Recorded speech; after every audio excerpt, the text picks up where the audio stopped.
Hello friends, आप देख रहे हैं आपका चैनल शेयर बाजार विद आयुष। और दोस्तों, इस वीडियो में बात करेंगे हम हुनासा कंज्यूमर या फिर आप कह लीजिए मामा अर्थ इन आईपीओ के बारे में। तो दोस्तों, ये एक नया मेन बोर्ड आईपीओ है जो 31 अक्टूबर से ओपन होने वाला है। अब कंपनी का सबसे पहले हम जानते हैं कि कंपनी करती क्या क्या है। तो दोस्तों, कंपनी बहुत पुरानी नहीं है। 2016 के अंदर ही कंपनी स्टार्ट हुई थी, हुनासा कंज्यूमर लिमिटेड। ये ब्यूटी और पर्सनल केयर प्रोडक्ट्स की कंपनी है और ये अपने डिजिटल प्लेटफॉर्म के थ्रू इसको बेचते भी है। हुनासा कंज्यूमर दोस्तों फाउंड हुई थी on the values of honesty, natural ingredients and safe care. और करेंटली दोस्तों, कंपनी ऑलमोस्ट 500 सिटीज़ के अंदर अपने कस्टमर्स को सर्व करती है। अब इसके दोस्तों जो हुनासा कंज्यूमर, इसके मेनली ब्रांड्स जो है वो कौन कौन से हैं? Mamaearth, the Derma company, Aqualogica, doctor Sheth's और अयूगा। ये आप देख सकते हैं, इनके छो के छो ब्रांड है: Mamaearth, the Derma company, Aqualogica, Ayuga, BBlunt और डॉक्टर सेट। ये छह बेसिकली कंपनी के आपको ब्रांड्स देखने को मिल जाएंगे under the parent company Honasa consumers, right.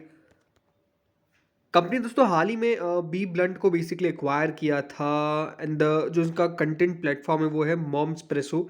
So basically company दोस्तों ग्रो हुई थी और कंपनी को फंडिंग सबसे पहले शुरुआती दौर में मिली थी सिक्योर कैपिटल से, फिर सोफीना एसे और फायरसाइड वेंचर्स, टेलरिस वेंचर पार्टनर्स। ये दोस्तों कंपनीज के द्वारा प्रमोट करके कंपनी $1 बिलियन तक पहुंच गई थी।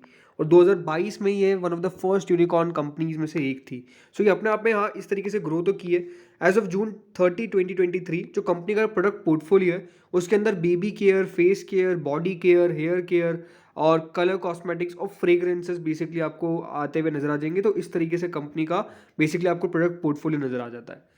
अब डेफिनेटली दोस्तों आगे और बात करेंगे, लेकिन सबसे पहले कंपनी के स्ट्रेंथ और वीकनेसेस के ऊपर बात करते हैं। सो फ्रेंड, सबसे पहले कंपनी की स्ट्रेंथ क्या है? कंपनी की स्ट्रेंथ ये है कि इनका जो ब्रांड है वो अपने आप में काफ़ी अच्छा है या फिर कह सकते हैं बड़ा है। कंपनी की ब्रांड बिल्डिंग कैपेबिलिटीज़ काफ़ी बढ़िया है और कंपनी लगातार दोस्तों नए नए ब्रांड्स क्रिएट करती रहती है। और इसीलिए दोस्तों, क्योंकि कंपनी हम कह सकते हैं ब्रांड क्रिएट करने में थोड़ी सी एक्सपर्टाइज है, इसलिए अब वो लो कॉस्ट पे भी जाते हैं, वहाँ पर बहुत पैसा खर्च नहीं करना पड़ता है। तीसरा ये कि दोस्तों कंपनी कंज्यूमर सेंट्रिक है। कंज्यूमर सेंट्रिक का मतलब ये होता है कि दोस्तों जो कंज्यूमर की करंट डिमांड होती है वो फुलफिल करने में कंपनी कामयाब हो जाती है। फॉर एग्जांपल मान लीजिए कि डीओस की ओवरऑल हम कह सकते हैं डिमांड आपको देखने को मिली, तो कंपनी डीओस बनाना बहुत तेज़ी से चालू कर देगी, मतलब उसकी प्रोडक्शन इंक्रीज कर देगी। वैसे तो ये स्किन केयर करती है, ब्यूटी केयर करती है, तो मान लीजिए जो ब्यूटी केयर के प्रोडक्ट्स है फॉर एग्जांपल जो भी हो, उस पर कंपनी ज़्यादा फोकस कर देती है ताकि उसके बेसिकली मैन्युफैक्चरिंग ज़्यादा कर दिया जाए ताकि जो डिमांड है उसको कंपनी कैटर कर सके। चौथा ये कि दोस्तों company digital first omni channel distribution है, मतलब ओवरऑल हाँ ये है कि कंपनी ने अपने आप को डिजिटली ग्रो किया है। पांचवा ये है कि एक data driven marketing strategy company के साथ आता है, बिकॉज जो भी डेटा बताता है कि हाँ इस चीज़ों की डिमांड ज़्यादा है तो कंपनी उधर चले जाती है, तो वो डेटा से सब कुछ पता चल जाता है। छठा ये है कि दोस्तों कंपनी की जो एबिलिटी है टू ड्राइव ग्रोथ और प्रॉफिटेबिलिटी ना कैपिटल इफेक्टिव मैनर, ये भी बढ़िया है। ग्रोथ इन द सेंस ये है कि देखिए कंपनी का जिस तरीके से ब्रांड इंक्रीज होता गया वैसे वैसे कंपनी के रेवेन्यूज इंक्रीज होते गए। जरूर लॉस हुए लेकिन कम होते गए और कंपनी ने एक बार तो प्रॉफिट भी रिपोर्ट कर दिया था। सातवां ये है कि दोस्तों जो कंपनी की फाउंडर लेड कंपनी है उसका स्ट्रॉन्ग प्रोफेशनल मैनेजमेंट है, मतलब वही कह सकते हैं कि हाँ कंपनी के प्रमोटर्स बढ़िया नजर आते हैं। अब रिस्क क्या है? अब रिस्क सबसे इंपॉर्टेंट है इन न्यू एज कंपनीज के अंदर पता लगाना। तो दोस्तों पहला रिस्क कौन सा आता है? पहला रिस्क यही है कि जो कंज्यूमर के प्रेफरेंसेस है, राइट, वो काफ़ी चेंज होते रहते हैं। तो मान लीजिए जो प्रोडक्ट्स ये बनाती है वो कंज्यूमर का प्रेफरेंस नहीं रहा तो कंपनी का रेवेन्यू अपने आप डिक्लाइन कर जाएगा, राइट। तो ये एक प्रॉब्लम है कि कंज्यूमर के प्रेफरेंसेस पे कंपनी काफ़ी रिलाय करती करेगी।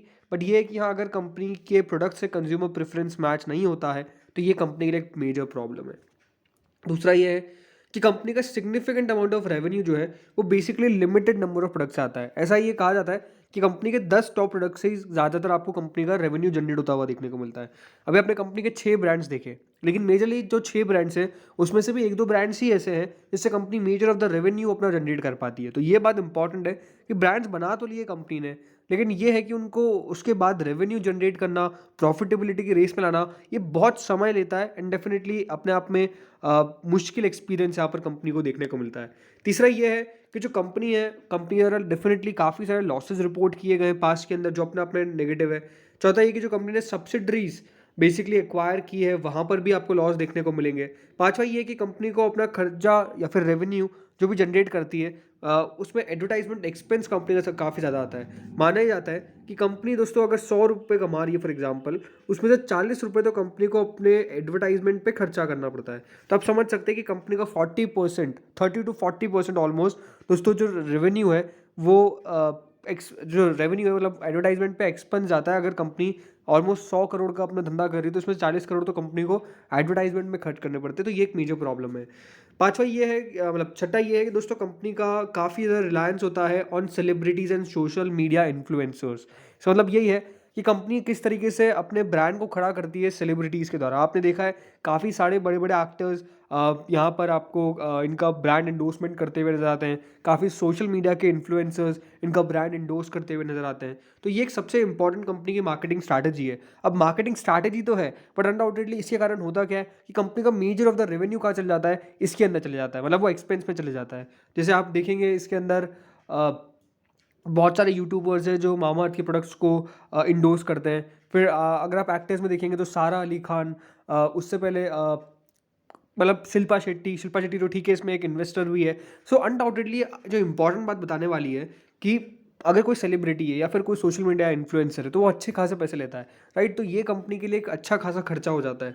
सातवां ये है कि कंपनी के नेगेटिव कैश फ्लोज है, अनडाउटेडली लॉस में नेगेटिव कैश फ्लो आपको देखने को मिल जाएंगे। और आठवां यही है कि कंपनी को काफ़ी ज़्यादा कॉम्पिटिशन फेस करना पड़ता है। ये एक ऐसी इंडस्ट्री है जहाँ पे ऑलमोस्ट हर एक दिन नया कोई ब्रांड आता है जो कामकाज करना चालू कर देता है, हर कोई एक दूसरी नई कंपनी आती है। तो ये बहुत इंपॉर्टेंट है कि अपने आप को सही बता के चलना या फिर अपने ब्रांड को बिल्कुल सुरक्षित रखना, इसके ऊपर कंपनी को बहुत काम करना पड़ता है। फ्रेंड्स, कंपनी ने अपने आईपीओ का जो प्राइस बैंड रखा है वो 308 से 324 रुपये का रखा है। आपको 46 शेयर्स मिल रहे हैं एक लॉट के अंदर। इस आईपीओ का जो इशू साइज है वो 1701 करोड़ का है, जिसमें से 365 करोड़ का फ्रेश इशू है और बाकी का बचा हुआ ऑफर फॉर सेल है। अब याद रखिएगा ऑफर फॉर सेल के अंदर है क्या। ऑफर फॉर सेल के अंदर दोस्तों कंपनी के 2 प्रमोटर ग्रुप के द्वारा बेसिकली स्टेक बेची जाएगी, 3 इन्वेस्टर्स के द्वारा अपनी स्टेक बेची जाएगी और 4 शेयर होल्डर्स के द्वारा बेसिकली अपनी स्टेक बेची जाएगी। तो कुल मिला के 3 + 2 5, 5 + 4 9, 9 लोग ऑफर फॉर सेल के अंदर पार्टिसिपेट कर रहे हैं। दो प्रमोटर्स में कौन है, वरुण अलग और गजल अलग, उनके द्वारा। फिर अदर शेयर होल्डर्स ग्रुप में दोस्तों शिल्पा शेट्टी एक नाम निकल कर आ जाता है और जो इन्वेस्टर्स थे कंपनी के अर्ली और उनकी भी स्टेक बेसिकली बेची जाएगी। उस तरीके से कुल मिला के टोटल मिला के 9 लोग ऑफर फॉर सेल के अंदर पार्टिसिपेशन कर रहे हैं। हाँ, इसके अंदर खास बात यही है कि अगर आप कंपनी के एम्प्लॉय हैं तो आपके लिए 30 रुपये प्रति शेयर का डिस्काउंट कंपनी ने रखा है। अगर एक बार कंपनी के फाइनेंशियल्स देखा जाए तो कंपनी के फाइनेंशियल्स आप समझ सकते हैं कि जो रेवेन्यू था दोस्तों 31 मार्च 2020 में कंपनी का ऑलमोस्ट 114 करोड़ था। उसके बाद वो बढ़ के 472 करोड़ होता है, उसके बाद 964 करोड़ होता है, फिर 1515 करोड़ होता है और ऑलमोस्ट दोस्तों 30 जून 2023 में कंपनी ने अपना जो रेवेन्यू पोस्ट किया वो 316 करोड़ किया। कंपेरेटिवली पिछले साल के मुकाबले इस साल कंपनी का रेवेन्यू थोड़ा सा कम देखने को मिल रहा है, but I think festive season in सब में कंपनी के प्रोडक्ट ज़्यादा बिकते हैं तो वो ठीक है। बट ओवरऑल ये है कि हाँ, कंपनी के रेवेन्यू के अंदर अगर आप ईयरली ऑन ईयरली बेसिस देखेंगे तो ग्रोथ काफ़ी सिग्निफिकेंट हुई है। वहीं दोस्तों बात करते हैं कंपनी के मुनाफे के बारे में, तो मुनाफा तो है ही नहीं, बेसिकली लॉस रिपोर्ट किया है। कंपनी ने 428 करोड़ का लॉस रिपोर्ट किया था 2020 में, फिर 1332 करोड़ का ऑलमोस्ट लॉस रिपोर्ट किया था 2021 के अंदर। उसके बाद 2022 में कंपनी ने 14 करोड़ का प्रॉफिट रिपोर्ट किया, लेकिन फिर से 2023 के अंदर कंपनी ने 150 करोड़ का घाटा रिपोर्ट किया है, ऑलमोस्ट 151 करोड़ का। और ये जो 30 जून के नंबर्स निकल के आए वहाँ पे भी कंपनी 11 करोड़ 53 लाख के नुकसान में आपको देखने को मिलेगी। बोरिंग्स कंपनी की ऐसा बहुत खास नहीं है। 1954 करोड़ की बोरिंग, 592 करोड़ की बोरिंग, वो घटते घटते आज ऑलमोस्ट 5.92 करोड़ की रह गई। इस तरीके का हमारे पास डेटा देखने को मिल रहा है। तो फाइनेंशियल्स तो ठीक ठाक है, मतलब कुछ खास इंप्रेसिव नहीं है, लेकिन कंपनी अपना आईपीओ लेकर क्यों आ रही है, मतलब जो फ्रेश इशू है वो कहाँ यूज़ होगा। तो यहाँ पर भी कंपनी ने साफ बात बताया कि ये पैसा भी एडवर्टाइजमेंट एक्सपेंस पे कंपनी खर्च करने वाली है। जो कंपनी के ब्रांड को लेकर अवेयरनेस है और विजिबिलिटी है उसके ऊपर कंपनी पैसा खर्च करेगी। दूसरा, कंपनी ने कहा है कि जो कैपिटल एक्सपेंडिचर चाहिए इनको, जो इनकर्ड किए इन्होंने company for setting up new EBO यानी एक्सक्लूसिव ब्रांड आउटलेट्स, यानी नए नए कंपनी के जो ब्रांड्स हैं उनके आउटलेट्स कंपनी क्रिएट करेगी। तीसरा ये है कि कंपनी इन्वेस्टमेंट करेगी इनकी सब्सिडरी बी ब्लंट के अंदर for setting up new salons. और चौथा ये है कि कंपनी को कुछ जनरल कॉर्पोरेट पर्पजेस है और कुछ इनऑर्गेनिक एक्विजिशन कंपनी ने अनआइडेंटिफाई किए।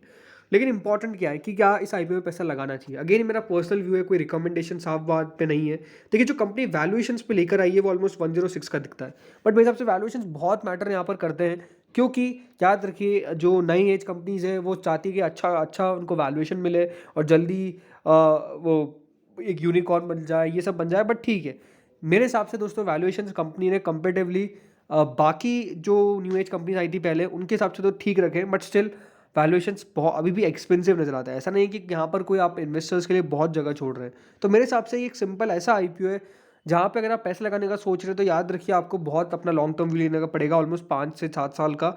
तब मुझे लगता है कि कंपनी कुछ बढ़िया कर पाएगी। बट ये है कि दोस्तों अपने बिजनेस को इसी रेट पर ग्रो करना लगातार ये अपने आप में बहुत डिफिकल्ट है। ज़रूर देखिए इनके जो प्रोडक्ट्स है वो बिकते हैं, मैं ऐसा डिनाई नहीं कर रहा हूँ। बट ये है कि दोस्तों अभी भी इस पूरे एनवायरनमेंट के अंदर अपने आप को ग्रो करते ना इसी पेस पे बहुत डिफिकल्ट है, क्योंकि आपके पास अलग अलग ब्रांड्स हैं, राइट।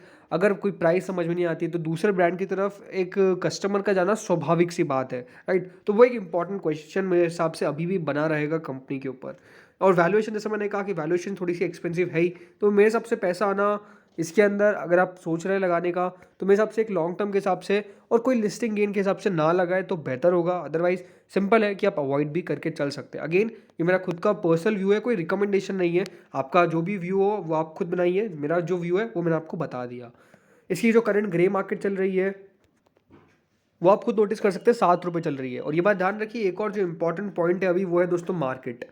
करंट जो मार्केट है वो बहुत ज़्यादा अच्छा नहीं है। ज़रूर अभी हमने फ्राइडे में तेज़ी देखी है, बट वो फ्राइडे की तेज़ी सिर्फ एक डेड कैट बाउंस था या फिर सही में एक रिकवरी देखने को मिलेगी, वो हमको मंडे से पता चलेगा। तो इसीलिए बाजार पर भी नज़र रखिए और बाजार के हिसाब से लगाए। अगर बाजार गिर जाता है तो फिर तो देखिए लगाने का मेरे हिसाब से कुछ खास सेंस बनेगा नहीं, क्योंकि फिर पैसा बनना बेहद मुश्किल है। तो उस बात का दोस्तों आपको खास तौर पर ध्यान रखना है। लेट्स सी होता क्या है। इस वीडियो में इतना ही था। Thank you friends for watching this video.